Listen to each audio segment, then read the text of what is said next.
Learning is actual goal of life.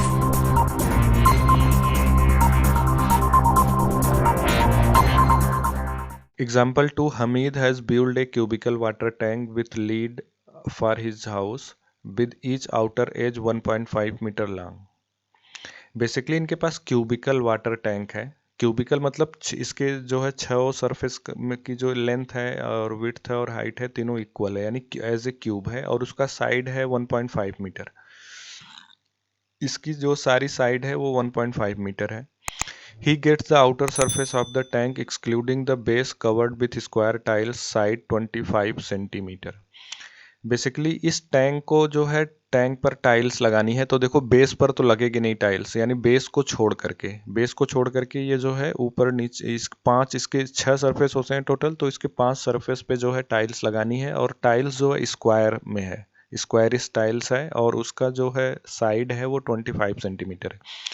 तो यहाँ एक चीज़ ध्यान देना पड़ेगा कि यहाँ पर जो है मीटर में दिया हुआ है साइड टैंक का, और यहाँ पे जो है 25 सेंटीमीटर में, तो या तो इसको जो है हम मीटर में बदलेंगे या तो फिर इसको हम सेंटीमीटर में बदल दें, दोनों सेम में हो जाएगा। अब देखो find how much he would spend for tiles if the cost of tiles is 160 per dozen या 360 पर डजन, यानी 360 रुपए पर 12 टाइल्स का कॉस्ट है। तो सबसे पहले हम टैंक का साइड सेंटीमीटर में बदल लेते हैं, ठीक है।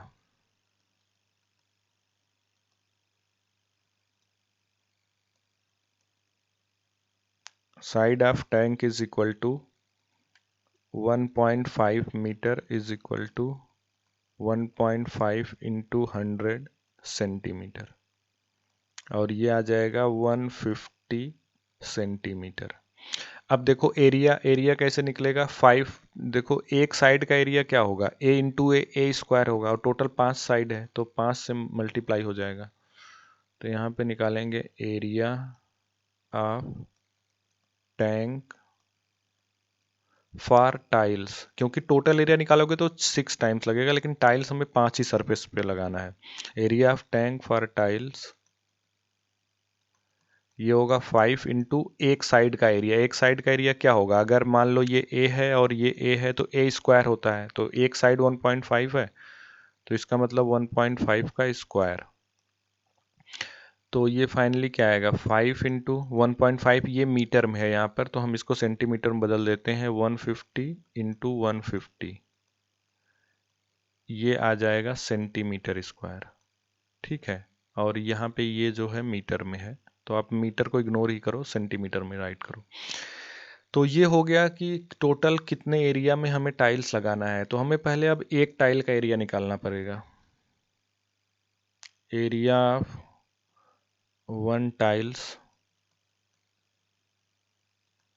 ये होगा 25 सेंटीमीटर इंटू 25 सेंटीमीटर, क्योंकि स्क्वायरिश है, स्क्वायर का होता है साइड इंटू साइड, यानी ए स्क्वायर होता है। ये हो गया इसका। तो नंबर ऑफ टाइल्स अब यहाँ से हम कैलकुलेट कर सकते हैं कि टोटल एरिया में इस टाइल्स का एरिया से डिवाइड कर दें तो नंबर ऑफ टाइल्स आ जाएगा।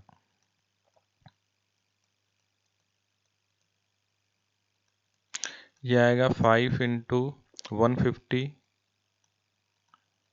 इंटू 150, हमने ये लिखा अपान एक जो है टाइल्स का एरिया, यानी 25 इंटू 25, तो 25 छक्का 150 होता है, और ये 25 छक्का 150, ये कट जाएगा, तो आएगा 5 इंटू 6 इंटू 6 36 हो जाएगा, और 5 से मल्टीप्लाई कर दो, 5 छक 30, 5 तिहाई 15, 3 18, यानी 180 टाइल्स लगेगा। तो यहाँ पे देखो दिया हुआ है कि पर डजन कॉस्ट दी हुई है, यानी 12 टाइल्स का कॉस्ट है 360 रुपीज। तो एक टाइल्स का कॉस्ट कैसे निकलेगा, हम 12 से इसको डिवाइड कर देंगे, यानी 360 डिवाइड बाई 12, 12 से डिवाइड करोगे 12 तिहाई 36, यानी 30 रुपीज़ एक जो है टाइल्स का कॉस्ट आ गया 30 रुपीज़। तो हमें टोटल 180 टाइल्स है हमारे पास, तो 180 टाइल्स की कॉस्ट क्या आएगी, 180 इंटू 30, 18 तिरिक 54, यानी 5400 रुपीज़ चाहिए टोटल जो है इस टैंक पर टाइल्स लगाने के लिए, और ये आपका आंसर होगा। you doing tonight?